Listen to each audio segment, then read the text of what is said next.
The energy signatures were impossible. The alien survey team had mapped Earth's polar regions 100 times before, routine scans for mineral deposits, nothing more. But this time, the sensors screamed. Deep beneath the ice, something massive pulsed with power, its energy readings older than any known human structure. Older, in fact, than human civilization itself. The lead scientist, a Vellner with iridescent scales, dismissed it at first. A geothermal anomaly, they insisted. Primitives couldn't have built anything here before their industrial age. Then the drills hit metal. Not just any metal, a hull. Kilometer-thick armor plating, etched with glyphs no living human could decipher. The ice melted away as the scanners mapped the shape beneath, a warship. Sleek, dagger-like, its weapons arrays still humming with dormant energy. The Vellner commander ordered an immediate quarantine. "This isn't human," they transmitted to High Command. "Their spaceflight era is barely 3 centuries old. This thing is predating their pyramids." Then the humans arrived. A single researcher, unnamed, faceless, was permitted to observe. They took one look at the scans and went pale. "You shouldn't have dug here," they whispered. The aliens laughed, until the researcher accessed a buried data terminal on their wrist. A pulse of light. A shudder through the ice. The warship's engines flared to life. The ice shattered. Towers of steam erupted as the vessel, 20,000 years dormant, rose. Its hull shed glaciers like water. Alien ships scrambled backward, alarms blaring. The humans stood still, staring as the warship's cannons rotated, targeting the nearest Vellner cruiser. A voice boomed from the depths of the ship. Not in any modern tongue. Not even in a dead language. In something older. The researcher's device translated, 3 seconds late. Threat assessed. Defense protocols engaged. Then the sky burned. The beam tore through the Vellner cruiser like paper. One moment it was there, a sleek, arrogant dagger of alien engineering, its weapons trained on the rising human relic. The next, it was vapor, scattering across the Arctic sky in a bloom of superheated plasma. No warning. No charging sequence. Just annihilation. Silence gripped the remaining alien ships. Their sensors screamed in useless circles, trying to reconcile what had just happened. This wasn't just old. This wasn't just advanced. This was impossible. The warship hung in the air, motionless. Its hull was pitted with scars older than written language, its edges too sharp, its geometry subtly wrong in ways that made the eyes ache. It didn't move like a machine. It moved like something alive. Then it spoke again. The voice wasn't a transmission. It wasn't sound at all. It was a presence, slamming into every mind within 1,000 kilometers, human and alien alike. "Identify." The human researcher didn't hesitate. They stepped forward, arms raised, and spoke a single word. A word no modern language used. A word that tasted like rust and static. The warship reacted. Its weapons retracted. Its hull plates shifted, revealing cavernous hangars dark as tombs. An invitation. Or a trap. The aliens weren't taking chances. Their remaining ships locked missiles, charged plasma batteries. And the warship laughed. It wasn't a sound. It was a data burst, raw and unfiltered, flooding every system in range. Every alien screen flickered to life, displaying the same image, a star map. A battle log. A war that had raged when Earth's continents were still unrecognizable. Human ships. Thousands of them. Fighting something in the dark between galaxies. Then the feed cut. The warship's engines flared, and the researcher's device spat out a translation, jagged and broken. "You are not the enemy. But you are not ready." A second beam lanced out, not at the aliens, but at the sky. At empty space. The air rippled, twisted, and tore. A rift opened, swirling with unnatural colors. The warship moved toward it. The researcher sprinted, shouting at the frozen aliens, "Stop it! If it leaves, we lose everything." Too late. The warship crossed the threshold. The rift snapped shut. And in its wake, floating where the rift had been, a single data pod drifted downward. The researcher caught it. The aliens demanded answers. The pod activated. A star chart appeared. Then a timer. They are coming. You have 87 days. Then the pod dissolved into dust. The message spread faster than containment protocols could stop it. Within hours, every government on Earth had the star chart. Within days, the alien empires saw it too, and panicked. The coordinates pointed to a dead zone between spiral arms, a place where sensors had always returned static. Now they knew why. Something was waiting there. Human scientists worked around the clock, digging through archives that shouldn't exist, pulling data from ruins that predated agriculture. Fragments emerged, a war fought before cities, before writing, before fire. A war against something that didn't just kill civilizations but consumed them, their history, their atoms, their very place in time. The aliens called an emergency summit. Their fleets mobilized, not toward Earth, but away from it. They had seen what one ancient warship could do. They didn't want to meet the thing that had forced humanity to build them. Then the second ship woke. It erupted from the Pacific Trench without warning, shedding megatons of water as it breached. This one was different, larger, heavier, its hull etched with sigils that burned when looked at directly. It didn't speak. It simply moved, accelerating into orbit faster than physics allowed. Tracking stations lost it for 3 heartbeats. Then it reappeared. At the edge of the solar system. At the exact coordinates where the first ship had opened its rift. Humanity held its breath. The aliens froze. The warship fired, not a weapon, but a signal. A single pulse in a frequency no modern transmitter could replicate. The void answered. First 1 point of light. Then 10. Then 100. Rifts tore open across the system's edge, each disgorging another ancient warship. None identical. All deadly. The alien fleets scrambled to retreat. Human leaders demanded answers that didn't exist. Then the oldest ship, the one from the Pacific, transmitted its first and only message. Not words. An image. A galaxy. Half of it dark. Not unexplored. Eaten. The meaning was clear. This had happened before. They had lost. The transmission cut. The Armada moved as one, forming a defensive line at the system's edge. Weapons charged. Shields flared. Waiting. On Earth, the researcher, the one who had spoken the old word, looked at the countdown. 86 days. Then the sky beyond the Armada rippled. Something was coming. Not in 86 days. The rift tore wider. Space itself screamed as the thing emerged. Not a ship, not a creature, but a wrongness, a hole in reality where physics twisted and died. Light bent around it in jagged fractures. Sensors shorted out just from looking at it. The ancient human armada opened fire immediately, their weapons carving through the dark with surgical fury. It wasn't enough. The thing absorbed the blasts like rain into an ocean. It didn't retaliate. It didn't need to. Its mere presence unraveled the edges of nearby ships, their hulls flaking away into atoms. The alien observers, watching from safe distances, finally understood why the warships had been buried. This wasn't an enemy you fought. This was an enemy you survived. On Earth, the researcher frantically combed through the datapod's remains.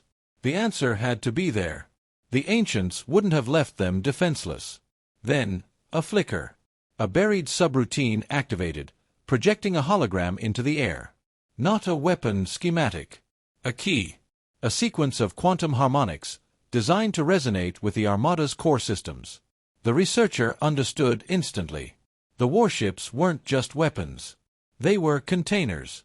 The transmission went out, bouncing off relay satellites, screaming into the void. The Armada heard it. They changed. Hulls split open, revealing not guns but massive emitter arrays. The ships locked together, forming a single titanic structure at the solar system's edge. The thing from the rift pulsed, sensing the shift, and lunged forward. Just as the Armada fired. Not a beam. Not a missile. A song. A single perfect chord, vibrating at the frequency of spacetime itself. The rift shuddered. The thing writhed, its edges fraying like cloth in a storm. It wasn't being destroyed. It was being unmade, note by note, pulled apart into harmless static. The Armada held the cord. The rift collapsed. Silence. Then, one by one, the ancient warships powered down. Their emitter arrays dimmed. Their hulls sealed. The Pacific ship, the first to wake, transmitted a final message before drifting back into dormancy. "We will be here when you need us again." The researcher exhaled. The aliens, still trembling from what they'd witnessed, had only one question. "What the hell were your ancestors fighting?" No one answered. Some secrets stay buried for a reason. The silence didn't last. 3 weeks after the rift collapsed, the first signals came through. Not from the void, from inside. Buried deep in lunar regolith, Martian ice, even the cores of city-sized asteroids, more tombs began awakening. Not warships this time. Makers. Sleek constructs the size of mountains unfolded across the solar system, their purpose immediately clear as they began repairing the damage. Not just physical scars, the very fabric of spacetime where the rift had been. The ancient armada hadn't just fought. It had cleaned up after itself. The aliens demanded access. Humanity refused. Then Europa cracked. The moon's icy shell split along perfect geometric lines, revealing a facility older than multicellular life. Its activation sent a pulse through every piece of technology in the system, human and alien alike. For 3 terrifying seconds, all power died. When it returned, every screen displayed the same 2 words in a language no one recognized but everyone understood. Phase 2. The researcher from the Arctic stood in a bunker beneath Geneva, watching as the facility's true function became clear. It wasn't a weapon. It wasn't a shield. It was a school. Data streams flooded secure channels, blueprints, schematics, theories that made quantum physics look like child's play. Not instructions. Tests. Humanity was being graded. The aliens panicked. Some fled. Some attacked Europa out of sheer terror. Their ships dissolved before reaching the surface, unmade by defenses that didn't so much destroy as disassemble. On Earth, the first children began reporting dreams, not nightmares, but lessons. Complex mathematics. Engineering principles. A voice that wasn't a voice whispering. Asterisk, again. Faster. They'll be back. Asterisk. The researcher looked at the countdown projected above Geneva. 85 days. The clock had reset. The message was clear. The first battle was over. The war was just beginning. And humanity's final exam had already started. The dreams became waking visions. First in children, then spreading like a virus to every human under 40. Vivid, hyperreal flashes of impossible geometries and star-forged schematics burning behind closed eyelids. The gifted ones woke speaking in tongues, their hands moving unconsciously as they sketched devices that made seasoned engineers weep. The aliens called it contamination. Humanity called it evolution. Europa's facility began broadcasting on a new frequency, not words, but mathematics. Prime numbers in base, 23. Fractal equations describing cosmic scale structures. The message was undeniable. Asterisk build. Quickly. Asterisk. Construction began at Site Gamma, a derelict oil platform converted overnight into something else entirely. Human workers moved with eerie synchronicity, welding unfamiliar alloys in patterns they shouldn't have known. The structure grew like coral, organic, inevitable. Alien observers noted with dawning horror that it resembled nothing so much as a nest. Then the first volunteer entered the testing chamber. No name. No fanfare. Just a faceless woman strapped into a chair grown from the same impossible material as the warships. Needles of black glass pierced her spine. She screamed. And the facility answered. Lights pulsed in time with her brainwaves. The platform shuddered as new blueprints etched themselves into nearby displays. Not for weapons. Not for ships. For augments. The procedure took 9 minutes. When the chair opened, the woman stepped out changed. Her eyes reflected light like polished obsidian. She spoke perfect Vellner without ever having heard it. Most telling of all, she no longer dreamed. They're coming through the gaps, she told the researcher. Asterisk, we need more. Many more. Asterisk. Across the solar system, other facilities woke. The countdown ticked. 84 days. Humanity had its first upgraded soldier. The aliens had their worst fear confirmed. This was no longer their galaxy. The black-eyed woman didn't bleed when the alien assassin's blade found her throat. The 𝗕𝗲𝘀 strike team had infiltrated Site Gamma under cloaking fields, moving through human security like ghosts. Their orders were simple: decapitate the augmentation program before it spread. The knife should have worked. Instead, liquid shadow pooled around the wound, not blood, but something denser, something that defied gravity as it curled back into the cut. The woman smiled with too many teeth as the wound sealed itself.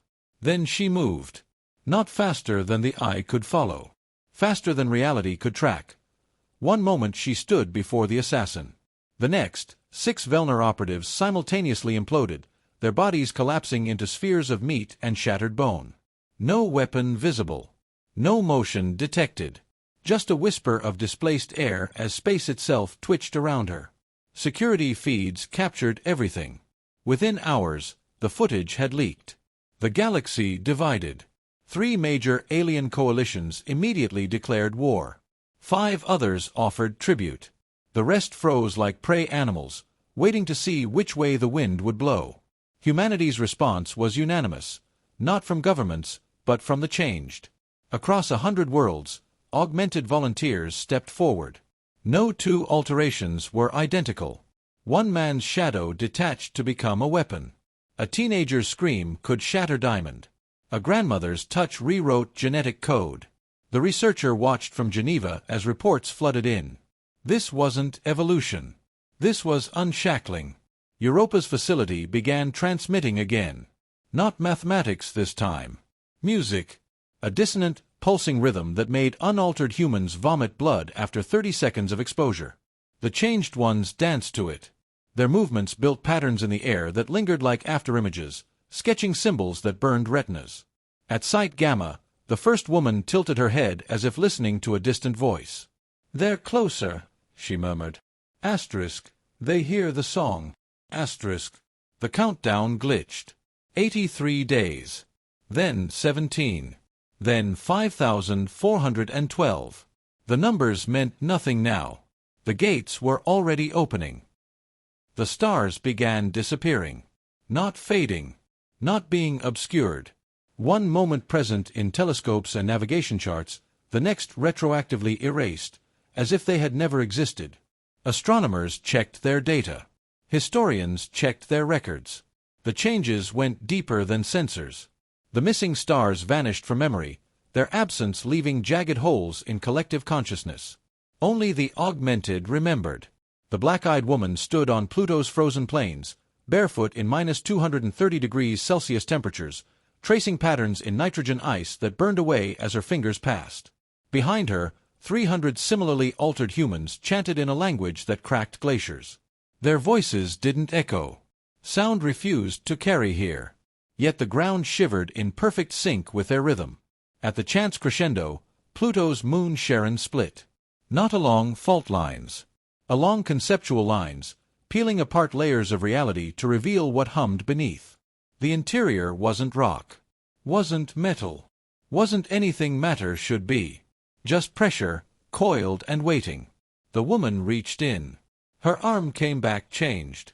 The flesh had become translucent, bones visible as vibrating strings of hyperdense energy. She flexed fingers that now passed through solid objects. The other augments didn't flinch. They envied.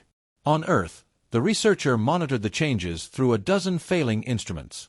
Normal physics was breaking down continent by continent. Water flowed uphill in Tokyo. The pyramids sang at dawn. A child in Buenos Aires solved theorems that shouldn't exist for another 1,000 years. The aliens' panic turned to frenzy. Their greatest scientists proclaimed the universe itself was unraveling.